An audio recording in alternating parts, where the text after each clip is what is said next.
қаптаған өсек аяң, жалған жала жабу, қауесет сөздер, бәрінен шаршадық. Өмірде кімсіз? Айнаға қараңыз. 4 рет қажылық сапарға барып қайтыпсыз. Үн-түнсіз осындай бір игі істі жасаған екенсіз.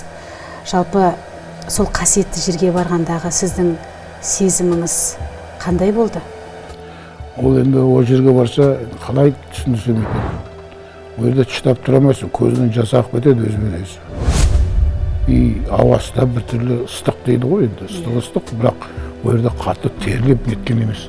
Алланың өзі көмектесе ғой деп ойлап қалдым өзіме. Көзіңізге қайта-қайта жас алдым дейсіз бе? Иә, и ол жерде жүрсең де шаршамайсың, жүре бересің. Аллаға сыйындыңыз. Сыйынасың Аллаға. Не тіледіңіз?